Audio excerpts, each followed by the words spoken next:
сонша әрекет жасасын, бұл жердегі қателік бар.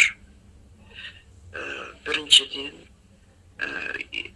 мына неге мешанкаға қосқанға болады енді овощтарды, бірақ тауықтарға негізі капустаң, помидорың, сәбіз, асқабақ, овощ пенен жемістердің негізі құсқа шикі берген пайдалы. Себебі бойында витаминдері анық өзінде болады. Бір. Ал пісіріп қайнатқан кезде оның қажетті витаминдері жоғалады, күш қуаты.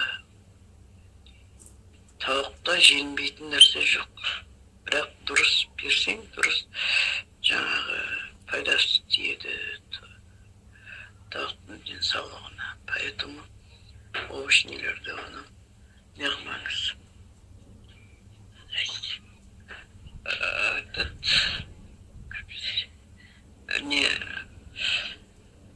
Соның кейін жаңағы мынау неңізді, жұмыртқаның қабығын, оны несіне қайнатып отырсың. Оны деген негізі анандай жаңадан жұмыртқа жарылған қабық емес, анасы кебу керек, чтобы ана тауықтарды дәніктірмеу керек.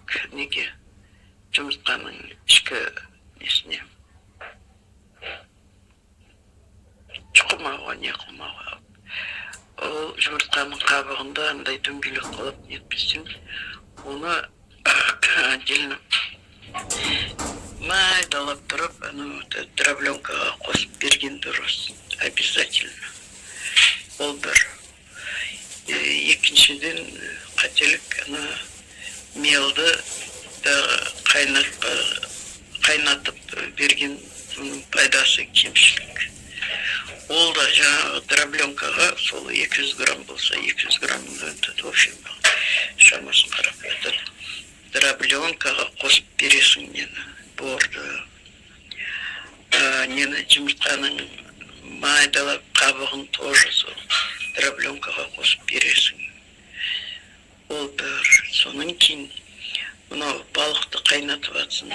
Ол өте керемет. Балық, ішек қарындарды деген обязательно пісіріп, енді пісіріп деген кезде соны браталанау не жоқ қылып жіберместен кәдімгідей бір жарты сағат қайнатып пісіріп, соның кейін қарынды деген мясорубкадан өткізіп, жаңағыдай дробленка қосқан борыңды қостың, сухой дробленкаға, кебекке, жұмыртқаның қабығын қостың, соның барлығын қарында араластырып бергенім дұрыс. Өте керемет болады. Балықты да қосып жіберсең болады, араластырып. Ал суына келгенде, енді оның суын сорпасын және де сол дробленкаға полусухой қылып араластырып берген дұрыс. Холодильникке қойып қойсаң, ол сорпасы деген тұра береді. Күнделікте жаңағы жемін берген кезде соның сорпасын араластырып берсең, өте тамаша болады.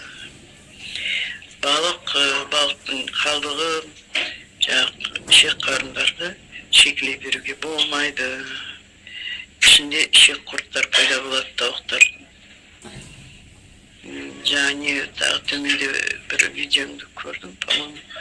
Ол жерде енді борды алған соң да жерге де төгіп тастаған соң, мысалы. Оны қажет емес, даже сол ыдыспенен қоюдың да керек емес. Особо оны жемейді, жерге төгіп тастағаның аяқтарының астында тапталып, ол қажеттілікке жарамайды. Ол сізге бидай емес, шұқып тауықтар теріп алатын. Ал ракушка жағынан келетін болса, ракушканы деген жемге қосудың қажеттілік жоқ. Бір шетке ыдысқа қойып қойсаң, тастың қиыршығында бір шетке ыдыспенен отдельно қойып қойсаң, тауықтарда кішкентай ғана ми болса да, оларда барып деген керегін өзі шұқып алып жейді. Сондай енді общий это тема былай айтқанда. Борды еш уақытта қайнатудың қажеті жоқ. Ыстық суға салған қасиеті кетеді. Витаминдер жоғалады.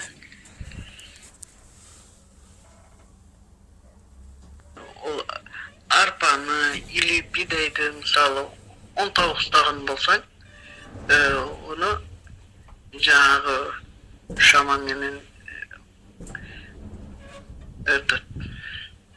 тамақ ішетін кесе сондай мен өлшесіме короче 5 килодай ал арпа болсын, бидай болсын жақсылап мұздай суға жуып жіберіп мусорынан ажыратып. Өзі ажырайды ғой, мусор бетіне қалқып қалады. Потом это жуып болғаннан кейін бір ана поднос па сондай жайпақ ыдысқа бір тегіс қылып салып қой, ылғалдандырып.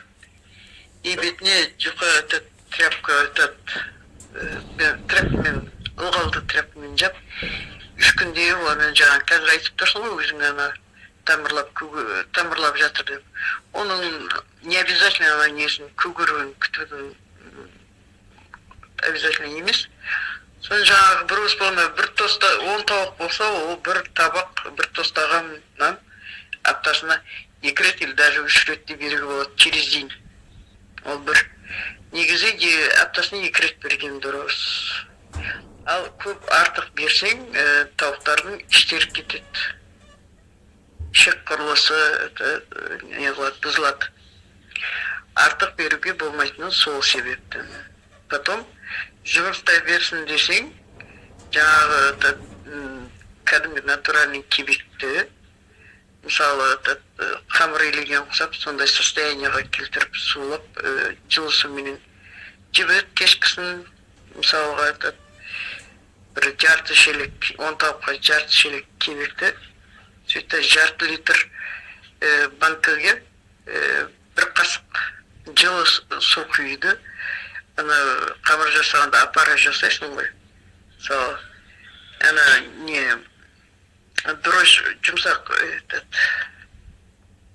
пекарский дрожжи дейді ғой, вообще ана құрғақ дрожжда болады. Соны бір қасық саласың, кішкентай тұз сал, қант сал. Сол жылы суға банкіге салып қойды, анау көтеріледі, апара болғаннан кейін, көтерілген кейін жаңағы жарты шелек кебегіңді, илеп қойған кебегіңе соны араластыр.